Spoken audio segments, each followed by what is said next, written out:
ready?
Dear ladies and gentlemen, it is my sincere pleasure to welcome you to the interview with Fred Block, conducted by Raimund and entitled American Capitalism, Choosing Among Trump, Biden, and Bernie Sanders. My name is Carsten Schneider. I'm professor of political science at Central European University, my apologies, and I welcome you on behalf of my department and CU as a whole. We are honored to have with us Fred Block. He is a globally well-known scholar who does not need much of an introduction, but he will nevertheless get a proper one from Raimund in a second. Raimund is an acclaimed Austrian journalist. Over the course of his successful career, he has worked, is still working for the ORF and Falter, and he has received several prestigious prizes for his work. We are very glad that Mr. will lead us through this event tonight. This public interview today forms part of the Viennese Karl Polanyi visiting professorship.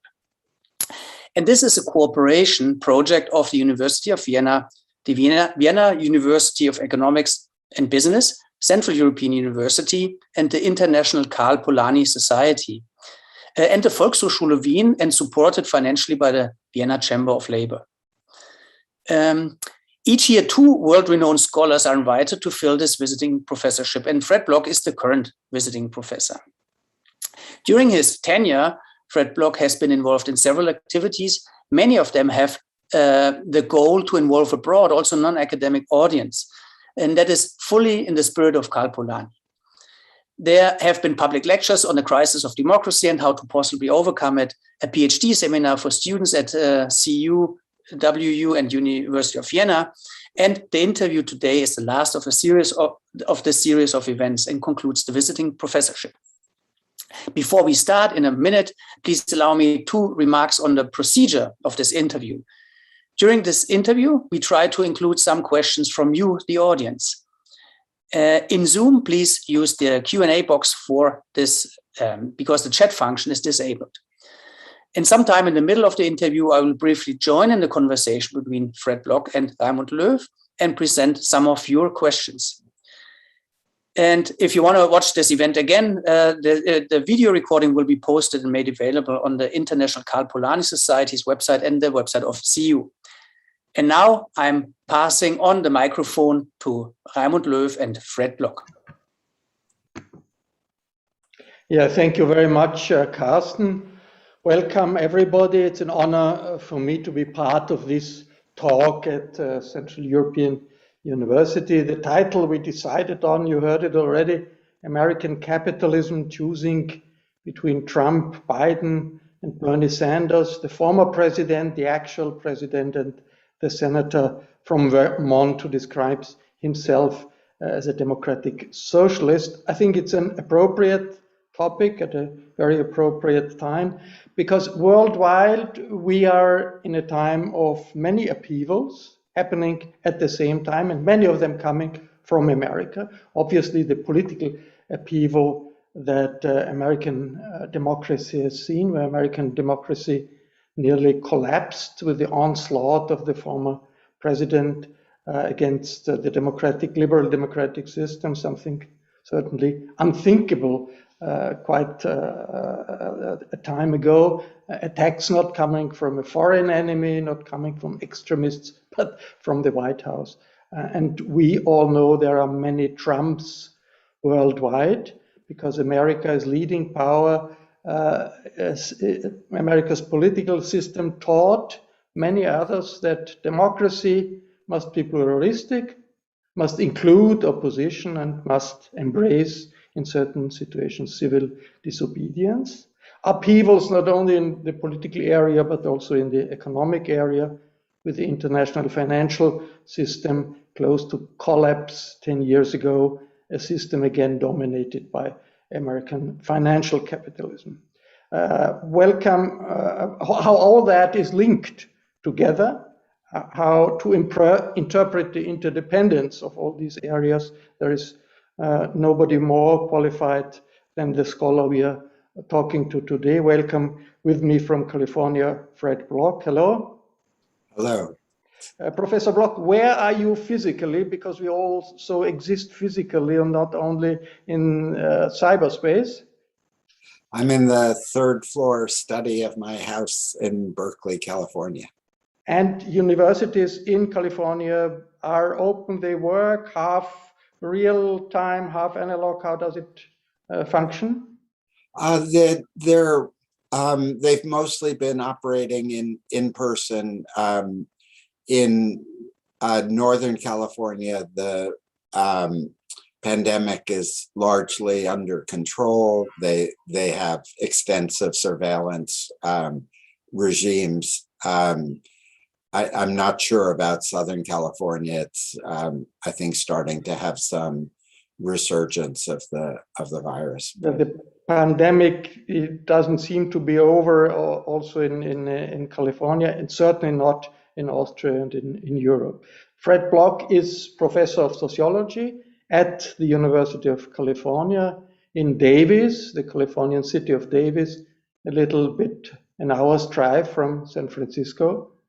Professor Block, through his work, his career in the academic field and his many publications, has become known as someone who is very critical towards mainstream economists and other mainstream thinkers in social sciences, and helped others to base their criticism on theory. His latest book is called Capitalism, the Future of an Illusion, and we'll talk a little bit about this book.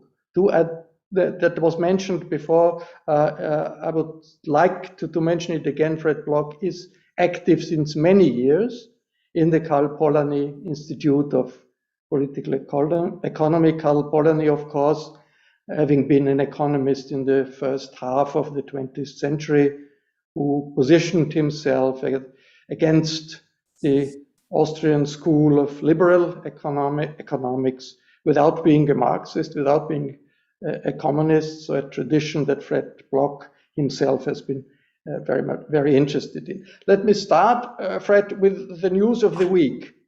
President Biden has signed a big investment package for the United States. It's hailed as one of the biggest packages of this kind in American history.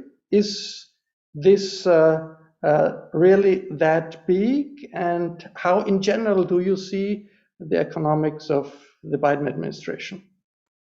Well, the infrastructure package, the first one that's been signed, is a moderately big deal.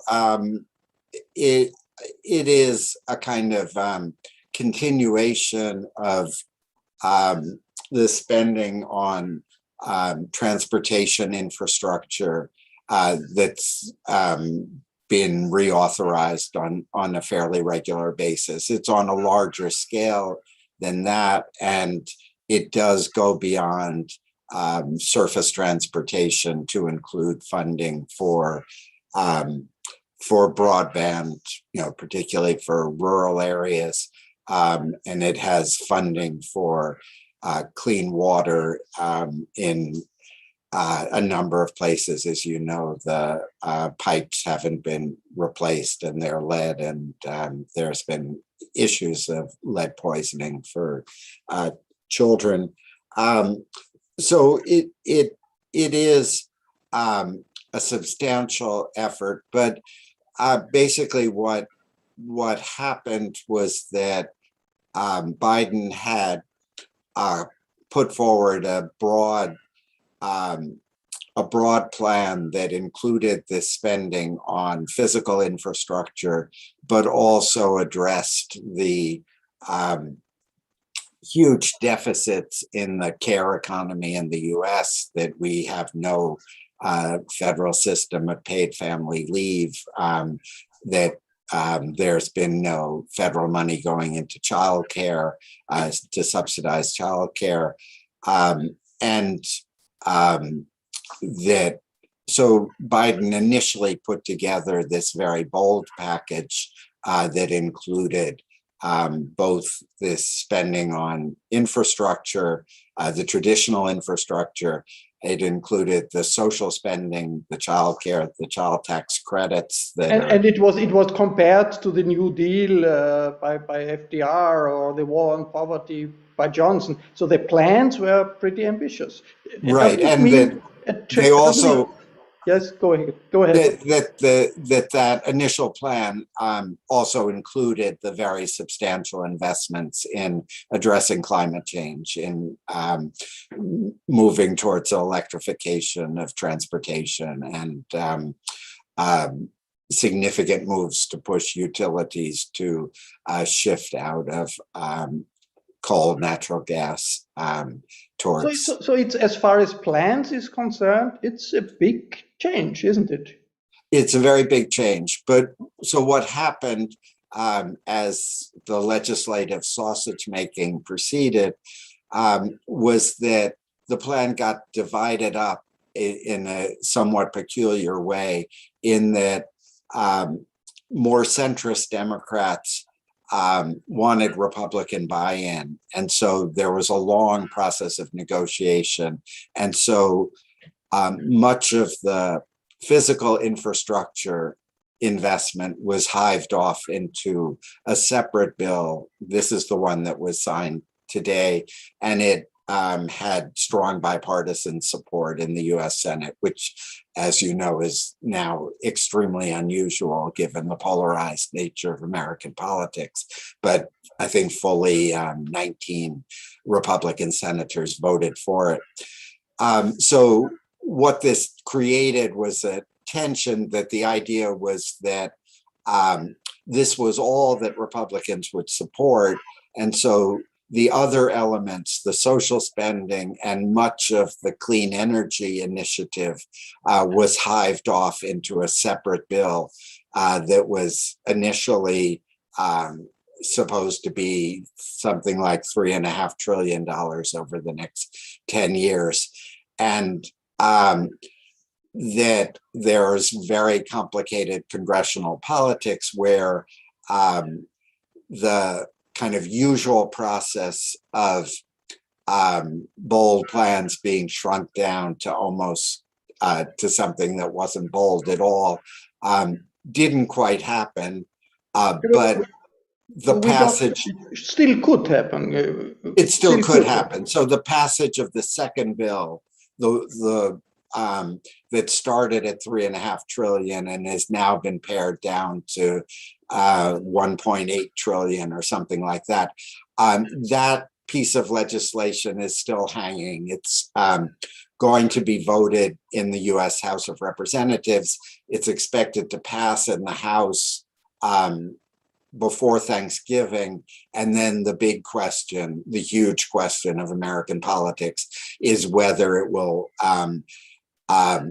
be able to get the support of every Democratic senator. So it requires all 50 of them to vote for it, and then it would be a tie. But it is still it means that the leadership of the Democratic Party is on a course of government intervention, on a course of change compared to the economic policy of the previous years that could be rightly compared to, as mentioned before, Roosevelt, Johnson war on poverty. I mean, for the leadership of the Democratic Party, this is a big, makes a big difference, doesn't it? Oh, absolutely. That if the second piece of legislation passes, you're absolutely right. This will be the collective spending of these two bills and the last COVID response bill will exceed what was done under Lyndon Johnson and the Great Society, and it will be on the scale of the change that came in the New Deal. And the critical point to emphasize is that this comes after literally 50 years in which there have been no domestic measures that expanded governmental capacity, with the sole exception of Obamacare that came in 2010. But that on the scale, the range of different things being funded, it does represent a kind of dramatic turn away from the market liberalism, the neoliberalism that's dominated American politics for 40 That's absolutely fascinating, a fascinating development. Let me, Fred Block, expand it and go into a little bit more general level, because this is not limited to America. We have also in Europe huge government programs now in the framework of the pandemic. Do you think, in general, that we witness a comeback of government after decades of neoliberalism, where the state was supposed to get out of the economy? Well, absolutely, but with the caveat that we're still kind of not out of the woods with the return of the authoritarian right. I mean, in other words, that part of the reason that the Democratic Party has taken this left turn is that they went through a near-death experience, the near death of American democracy. And there was a recognition by the Democratic Party leadership that the only way to break the dynamic that was pushing the Republican Party further to the right and further in the authoritarian populist direction was to address the kind of deep economic and social needs of the society. But it's a big gamble as to whether, well, first, whether all of the legislation will get through, and second, whether it will have the intended impact of changing the political facts on the ground. Near death of American democracy, that's a very strong characterization of what has happened. Of course, Trumpism was defeated a year ago, defeated at the election, then defeated on January 6th,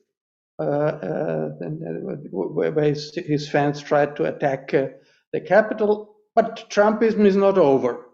So it's still a very strong, it still dominates the conservative side of the political spectrum. I want to ask you first, how do you characterize Trumpism? Is that fascism of our time, anti-democratic, leadership-oriented, xenophobic, and having a certain mass movement? Yeah, I mean, I find the the fascism debate kind of pointless. I mean, that it's true that Trumpism didn't have people organized in a special color of shirt, who were organized in paramilitary bands.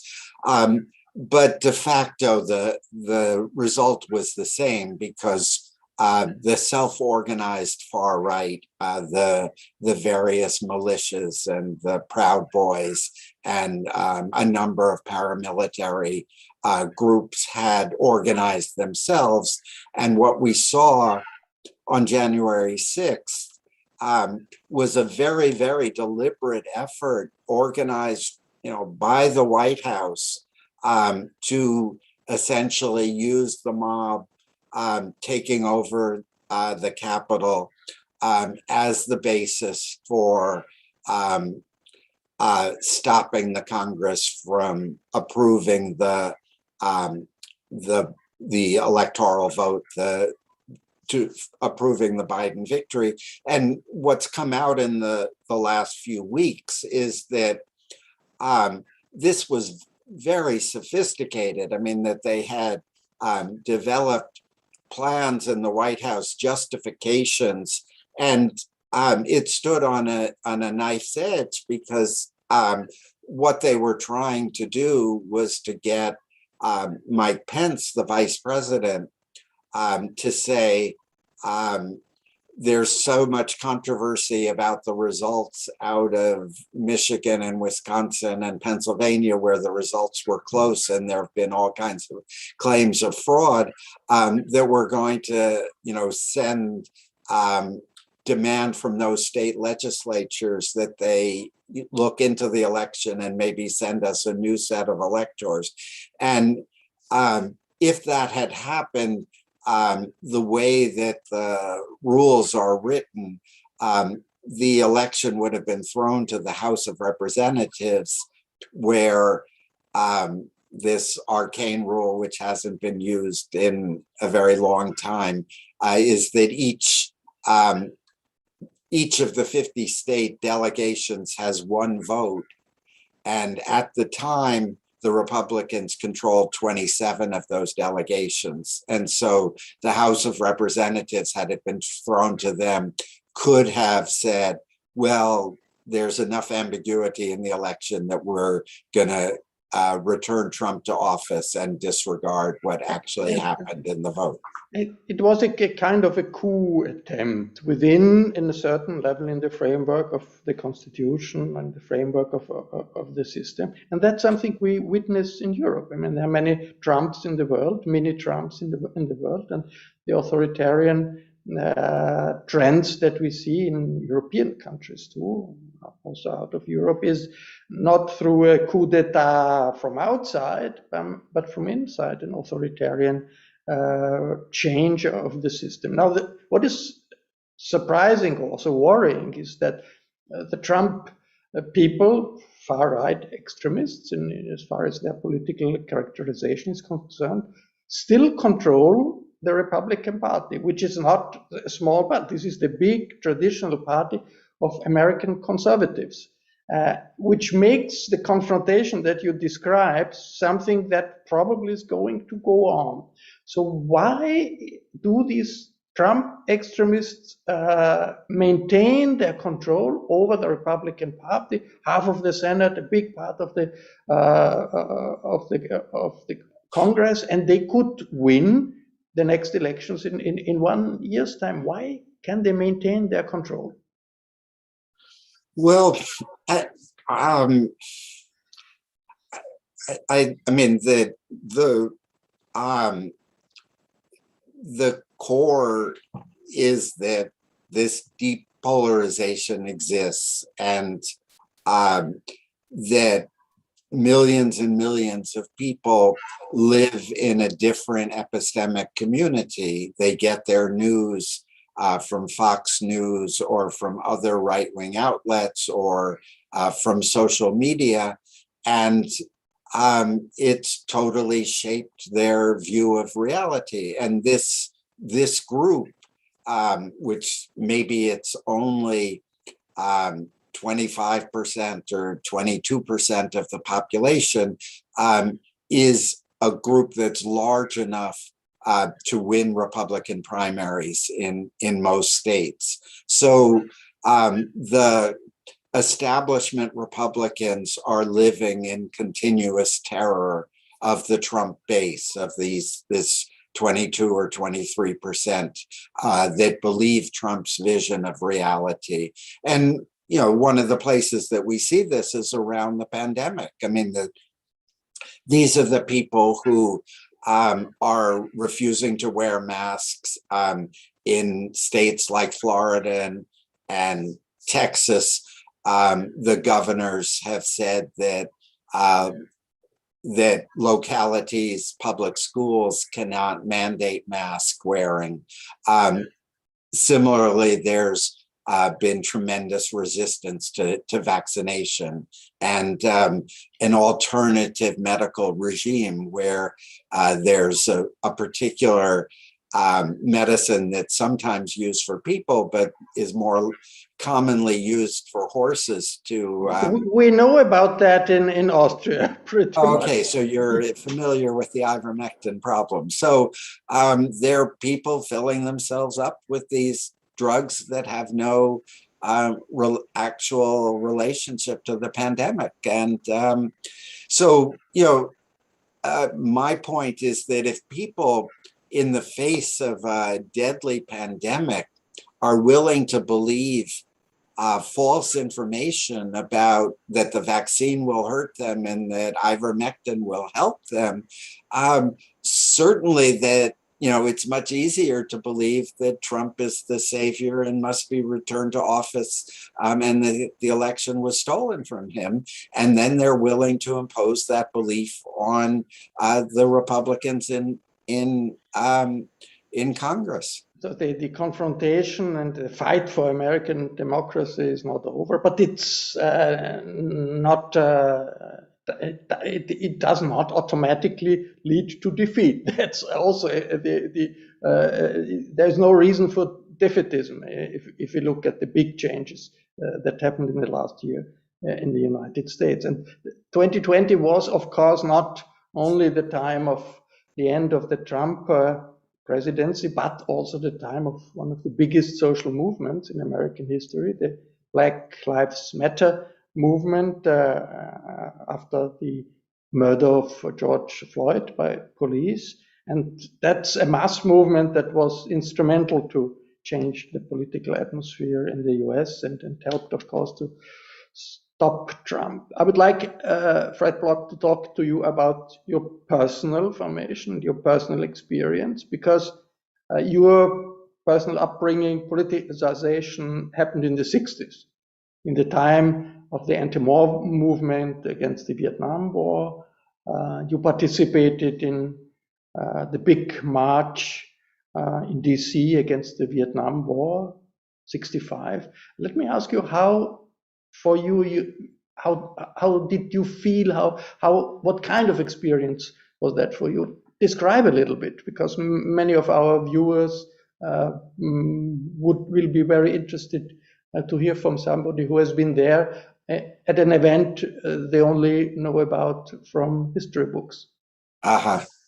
Yeah, no, I feel somewhat like an antique at this point, kind of one of the living survivors of the new left of the 1960s. But let me emphasize that I came from a liberal middle class family and radicalized in response to the civil rights movement on the one side and the Vietnam War on the other.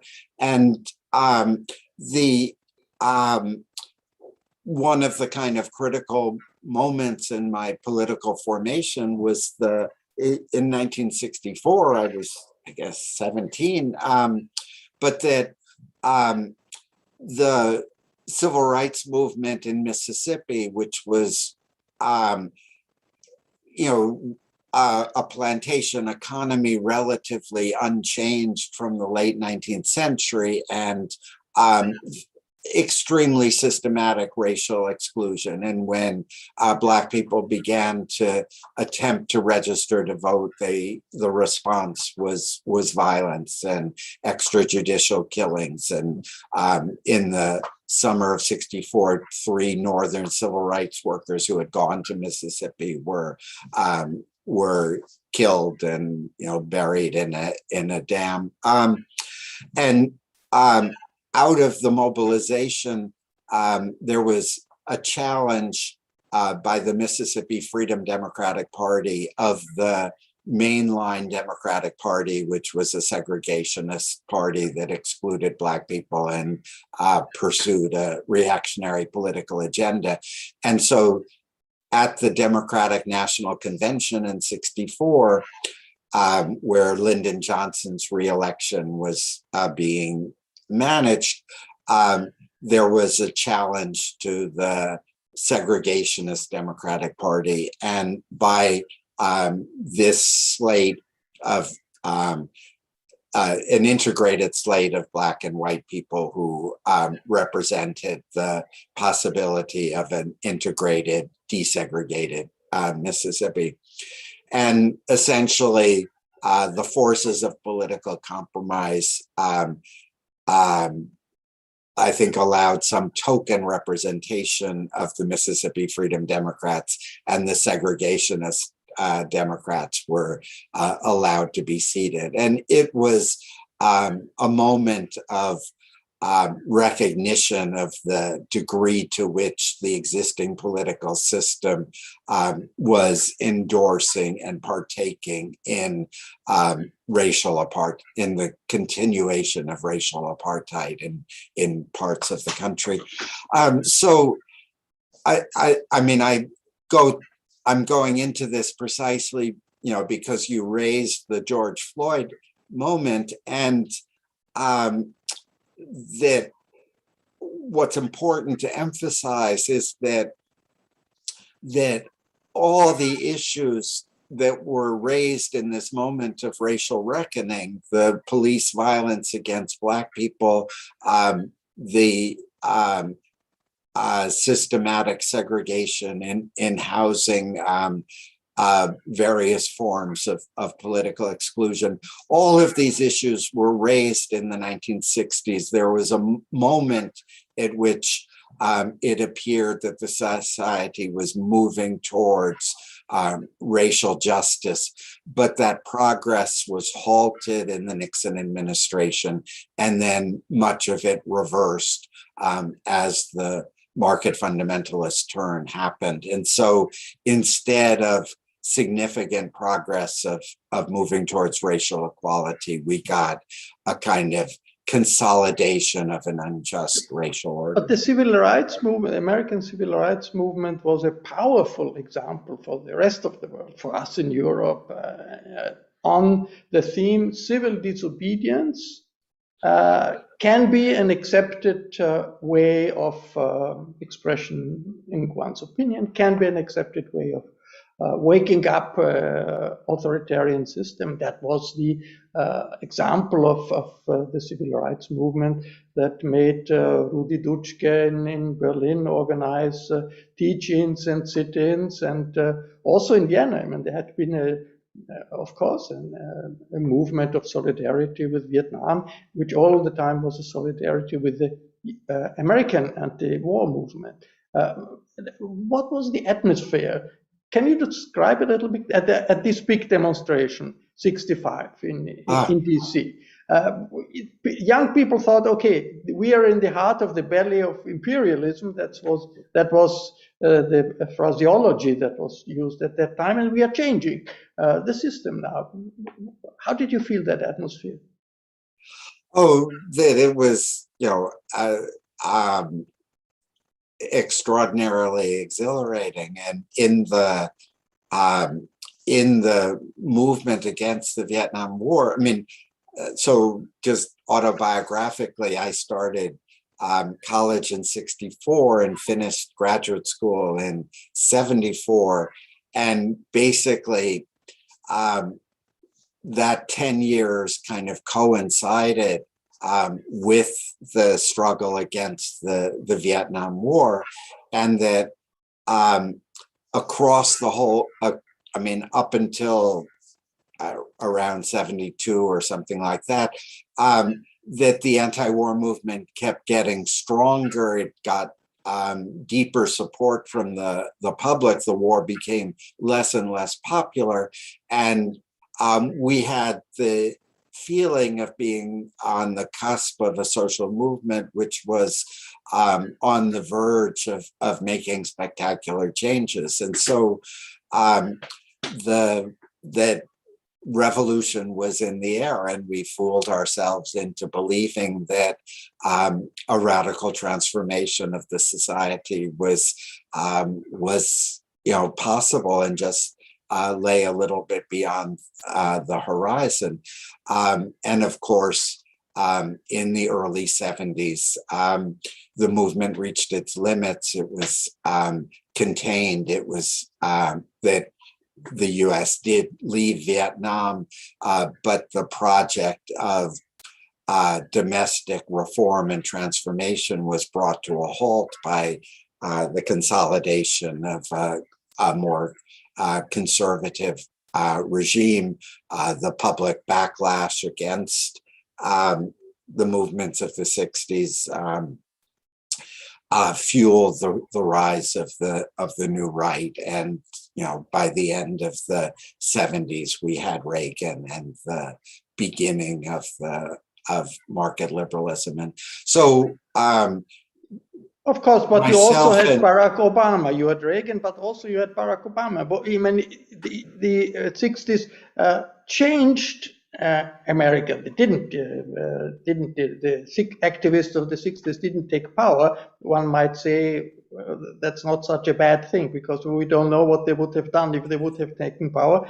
But anyway, they changed American society. American society now is less conservative, more inclusive, more open than before all these movements. And Barack Obama was the symbol, of course, of all these changes. But you mentioned the conservative backlash that came, of course.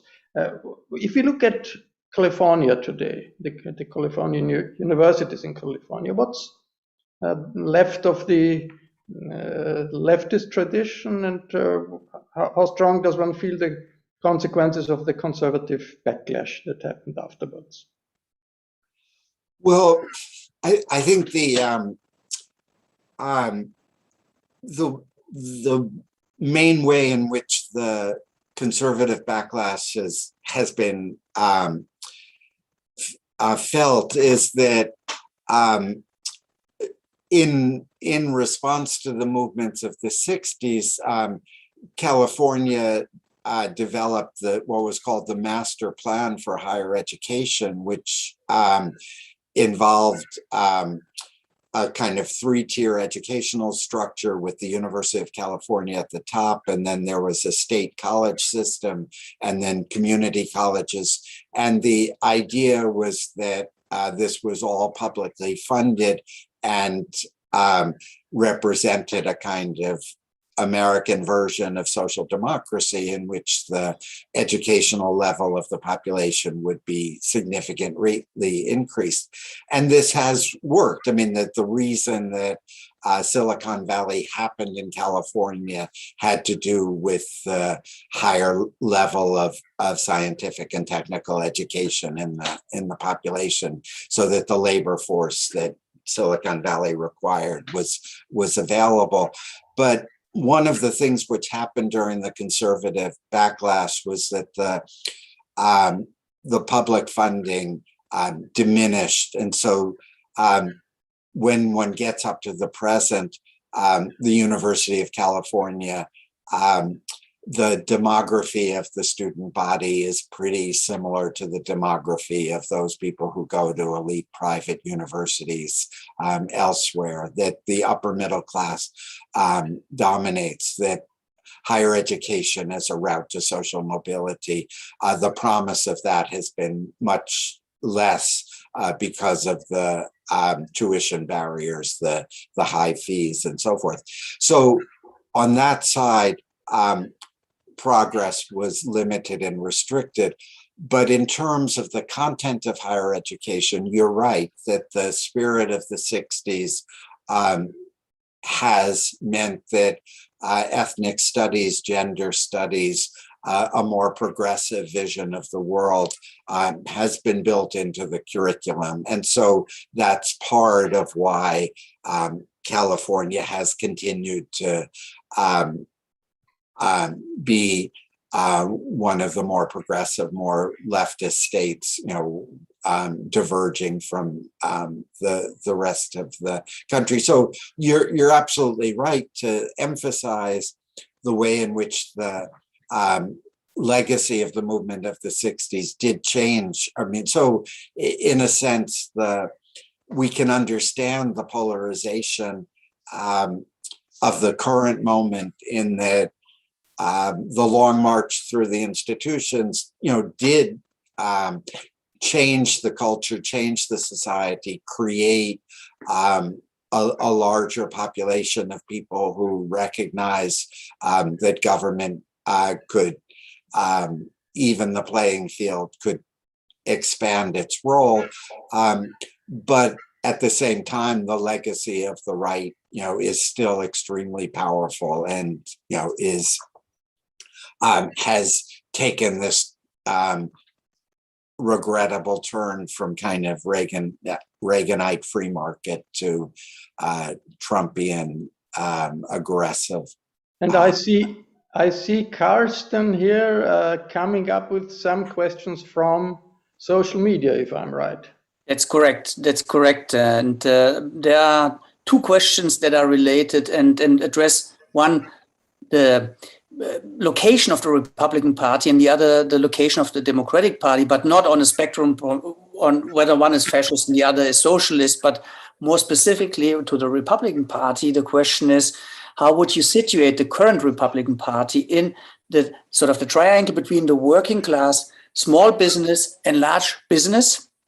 So what is their location there? And for the Democratic Party, the point of entry for this question is that we have been talking now about the noisy coups of the Trump and mini-Trumps.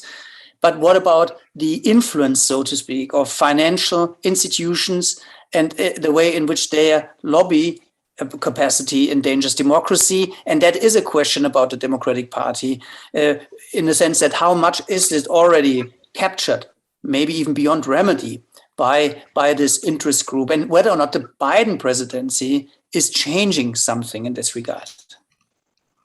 That's good questions, complicated questions. So the kind of question of big business, corporate power, and electoral politics is pretty complicated. I mean, that essentially kind of we have a history where big business has been supportive of overwhelmingly supportive of the Republican Party, that some kind of some special sectors of business like a part of Wall Street have been supportive of the Democratic Party, but everything is kind of in a weird kind of flux at the moment, and essentially the Trumpian turn has created a rift between big business, mainline corporations, and the Republican Party, and that was part of the story of that bipartisan support for the infrastructure bill, was that Trump made it clear the other day that the 13 Republicans in the House of Representatives who voted for the bipartisan infrastructure bill were criminals who needed to be driven out of the Republican Party. But in the United States Senate, as I said before, 19 Republican senators voted for this legislation. And that was essentially a reflection of the continuing power of big business within the Republican coalition. They need the infrastructure spending. That if you're the automobile industry, the roads and bridges going into disrepair is a disaster. I mean that many of the businesses are heavily are going to benefit from this infrastructure spending. So it's a very complicated terrain where in some significant ways, the Democratic Party is seeking to create some kind of realignment where broader sections of business that had never before supported the Democratic coalition would come over to the Democrats. What makes it particularly complicated is the monopoly issue. I mean, and the monopoly issue shows up in a number of sectors. It shows up in pharmaceuticals, which are dominated by a handful of giant pharmaceutical firms. It shows up in Wall Street with the dominance of a handful of giant banks and the firms like Fidelity and BlackRock that control vast sectors of the economy, and it shows up, of course, with the tech firms, the Apples and Facebook and Google and Microsoft. So the Biden administration has signaled a very strong interest in challenging monopoly power, in breaking up or devising forms of regulation that would open up some of these markets and challenge the entrenched power of finance. And so it's a very complicated political game which is going on where, firms like Facebook that have enormous resources and enormous influence are running TV ads saying we need the government to regulate us so that we won't have to make these kind of difficult decisions about censoring content, all on our own. But they don't really want anybody to interfere with their monopoly power and their money-making machine. And they're playing that while they have historically been more allied with the Democratic Party than the other way around, they have also been playing footsie with the Republicans, with the far right. And so all of this is part of the kind of the drama of this particular moment of polarization. I guess I didn't address the other parts of that question. So let's say that just very briefly, but that the white non-college educated population is the kind of central battleground of politics.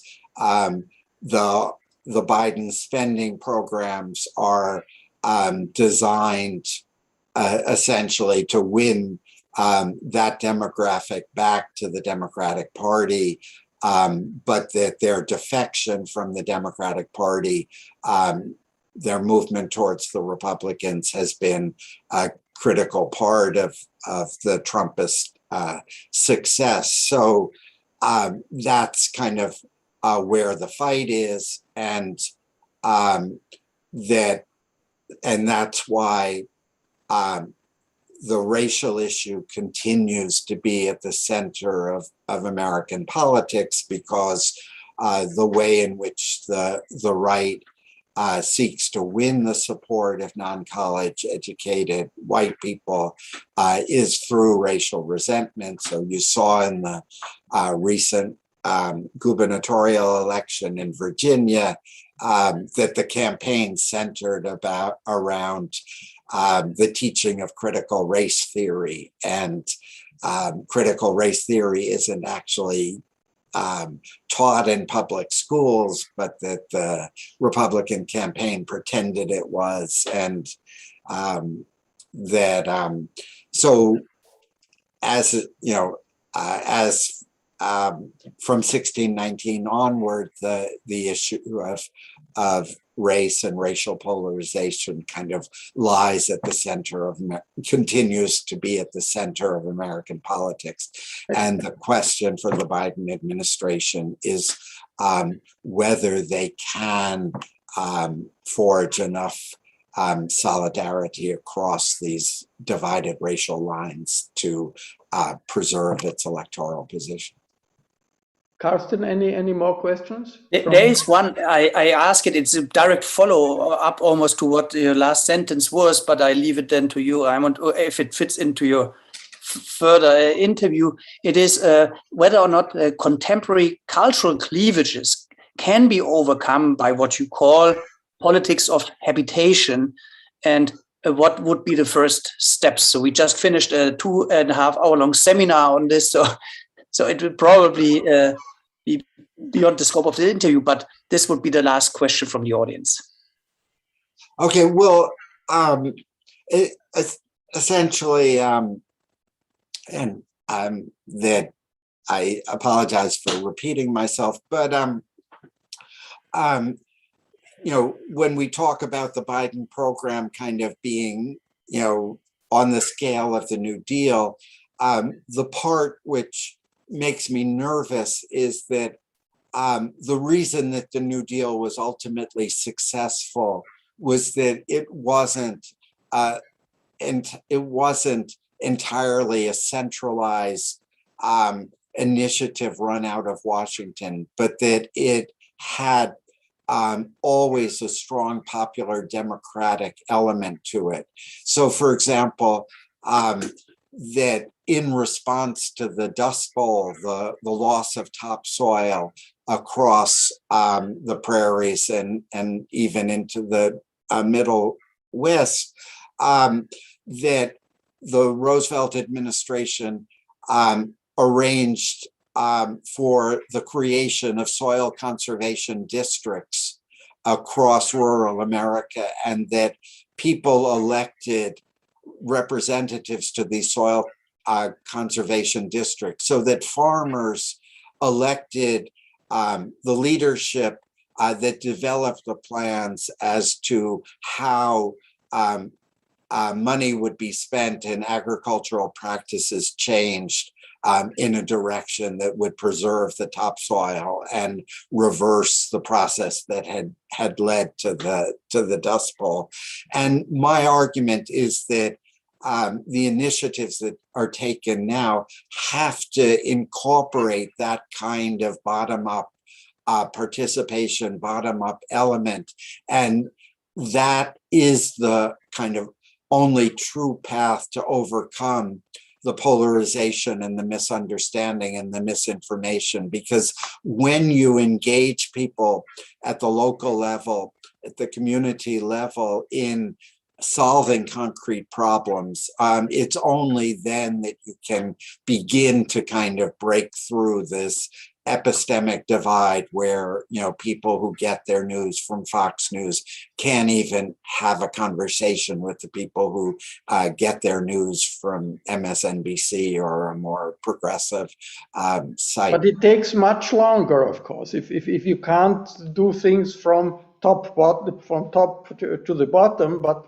you empower areas of decision on the local level, on the municipal level, it takes much longer. And that has been one of the criticism thoughts, the way the Biden administration has approached this reform, that they bet on two big packages and want to have these two big packages through because they think of the next year and the election of Congress in the midterm elections, and they want to have results. And they can't wait for all the small communities to discuss and to find out what to do. Fred, I wanted to ask you about Bernie Sanders, because we have him in the title of our talk. He is a senator from the not so extremely powerful state of Vermont, one of the smaller states. He says he's a democratic socialist, which is pretty unusual in American politics, but he has an important role in the Senate now. He's head of the budget committee, and that is a very powerful committee. And the fact that he gave up his presidential bid and joined Biden helped Biden to reunify the Democratic Party. So how far can Bernie Sanders today, as a senator, as head of the budget committee, really influence politics in America? Well, I think he's been doing a great job, but you see the kind of limits of his influence. That he basically started out with the $6 trillion bill for over 10 years, and then kind of acknowledged that he was compromising down to $3.5 trillion, and then the sausage making began, and we're now down to 1.8 trillion. So he's getting, if this does go through, 30% of what he started with. But the flip side is, as compared to the last 40 years, getting 30% of the loaf is, a huge transformation. So there's no question that he and I think we also need to emphasize the role of Elizabeth Warren, because she, as a senator and as a presidential candidate, put on the agenda the wealth tax in the US and said, if we started to, tax two pennies on the dollar on the wealth over $100 million, it would generate the kind of funds that could finance this. And that had a very dramatic impact, I think, on the imagination of the Democratic Party, that in the tug of war over the legislation, the wealth tax, a billionaire tax, didn't make it into the final cut. But it's on the agenda, and there are increases in taxation on multimillionaires are part of the package, part of how it's being paid for. And it's also an important part of the package. And this is one where we have to keep our fingers crossed till the very last minute, that there's a lot of money to the Internal Revenue Service to increase their capacity to cut down on tax cheating and the use of tax havens and so forth.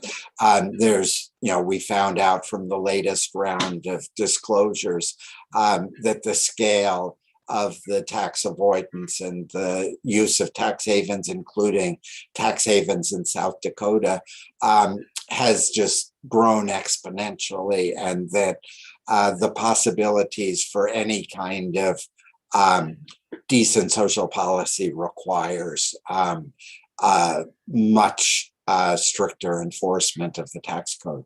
What is the role of ideology here?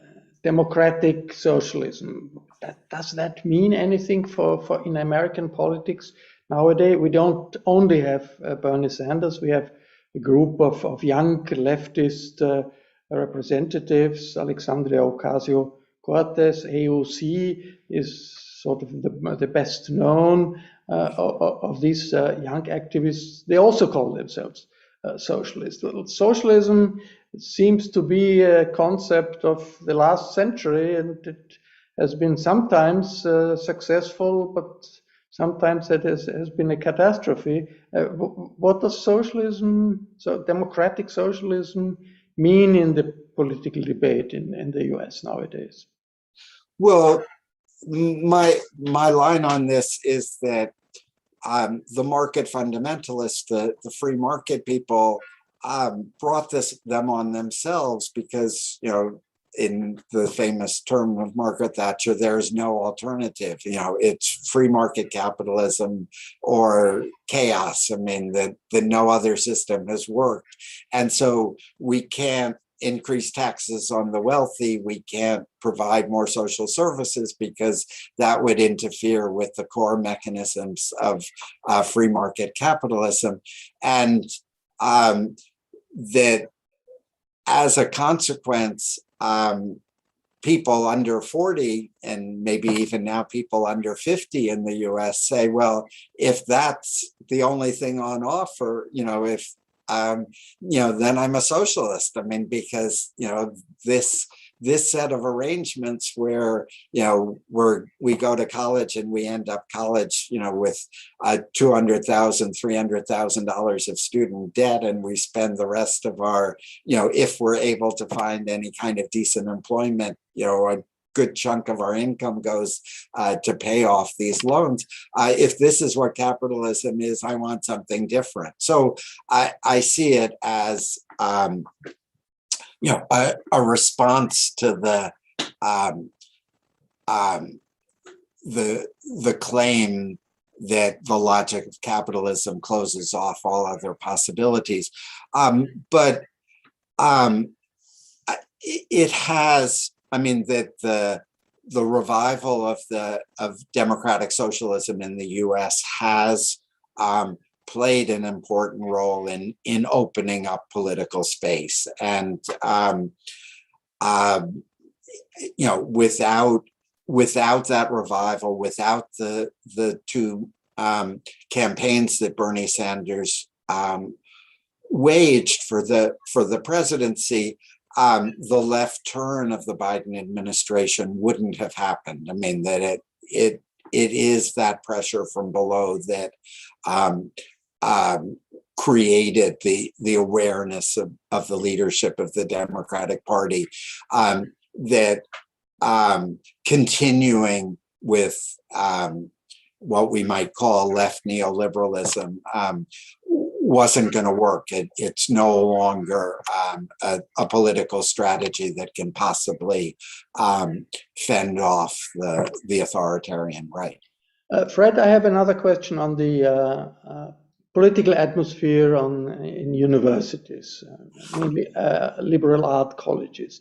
We have in Europe on many pages in newspapers, magazines, we have this discussion if in America, coming from the left, there is a new kind of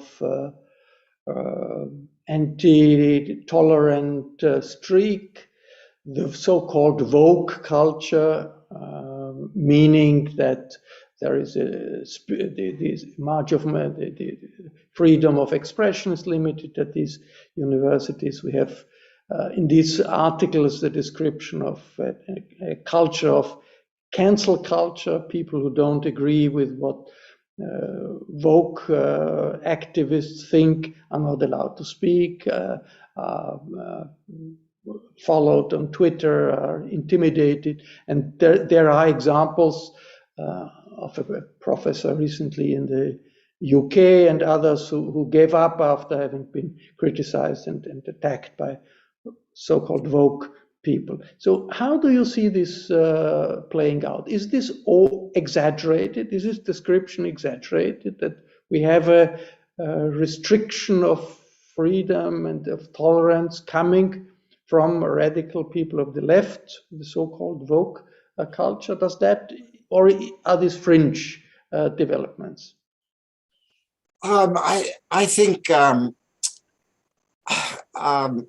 I guess I want to come down kind of in the middle and say that it is a real issue, but one has to understand the larger context in which it emerges. So, you know, you began by talking about the social movement in response to George Floyd's death.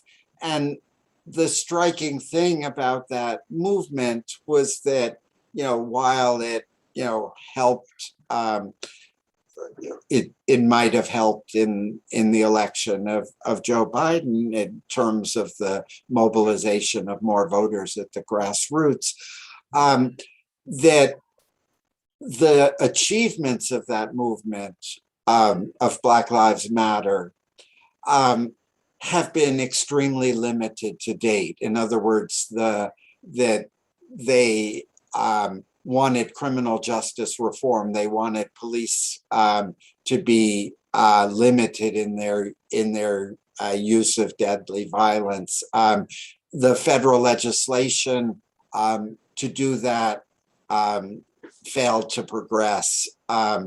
They wanted voting rights secured, but that a number of Republican-dominated states have further restricted voting rights, created more barriers to voting for minority populations.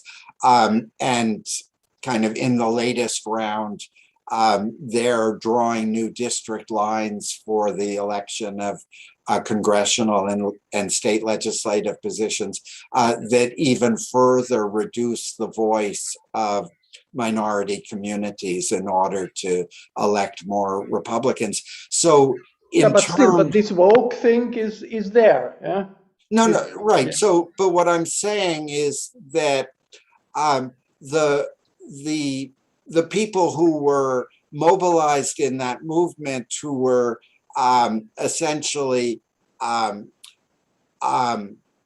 mobilized for racial justice, for racial reckoning, have been unable to affect the larger polity. And so what one gets is this kind of sectarian response where, you can't get the Republicans to be less racist. You can't get the Democrats to push through voting rights legislation. But you can make life miserable for conservatives on your local campus. So it's a kind of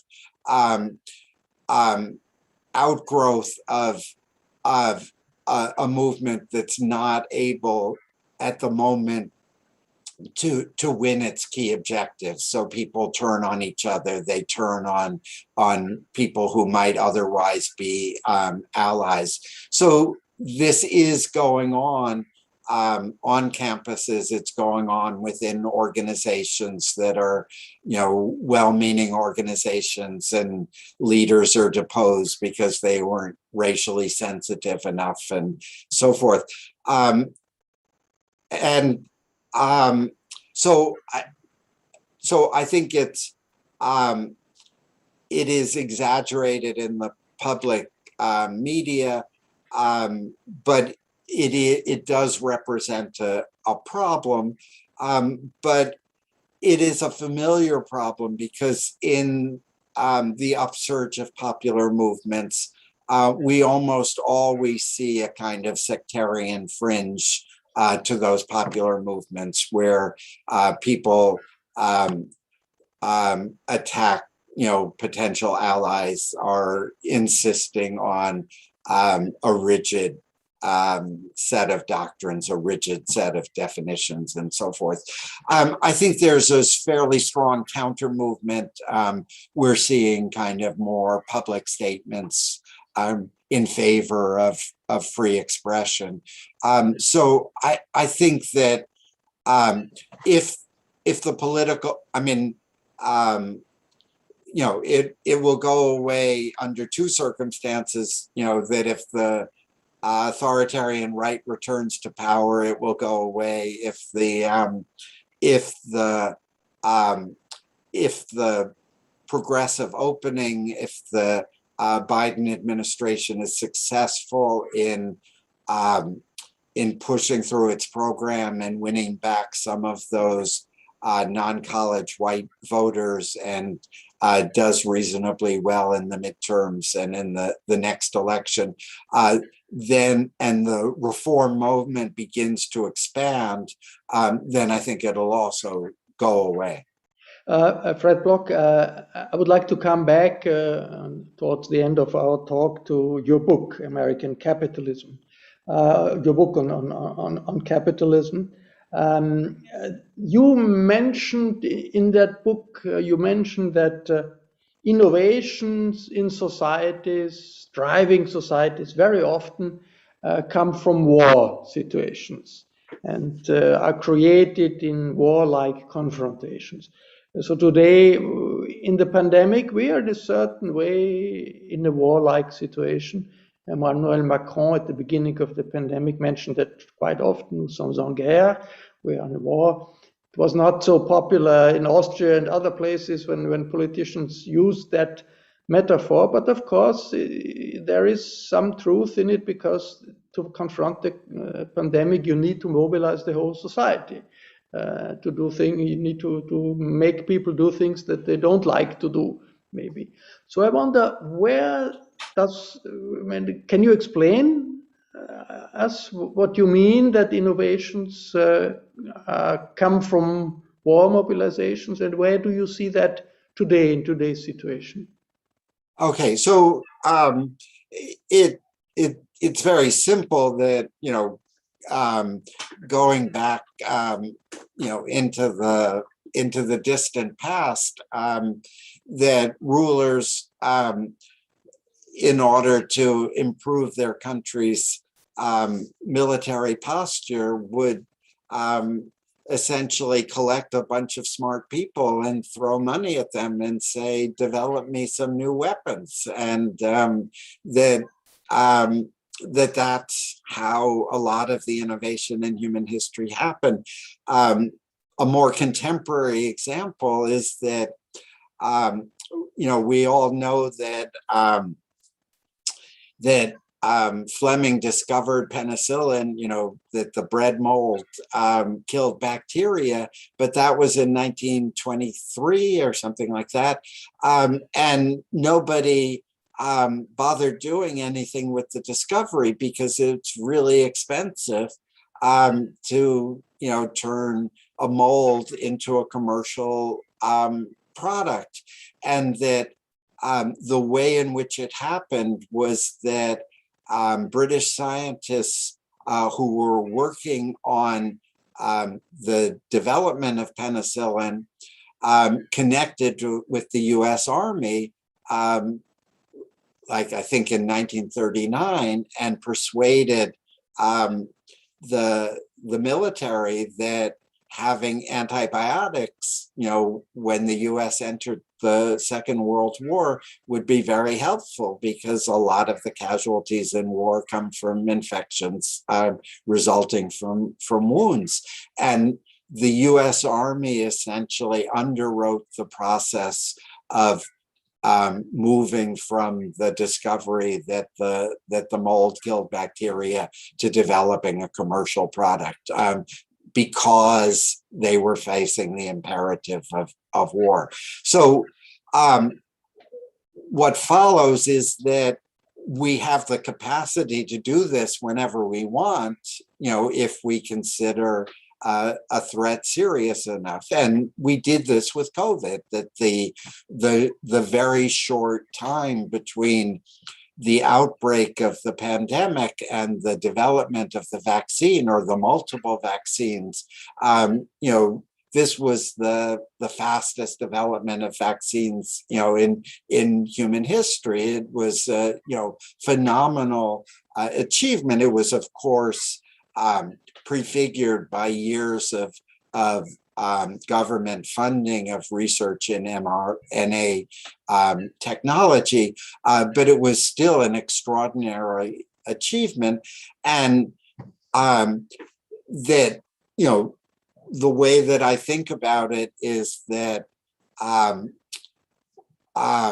we haven't quite, glommed on to the idea that we can innovate productively whenever we want to, if we're willing to collect a bunch of really smart people and throw money at them. And that obviously around the challenge of climate change, we clearly need to do that. And, this has been done, at some significant scale over the last 20 years in terms of public funding of climate-related science and technology, but we need to expand that effort even more dramatically, because that we can find technological solutions, but bringing them to scale requires also a good deal of collective effort.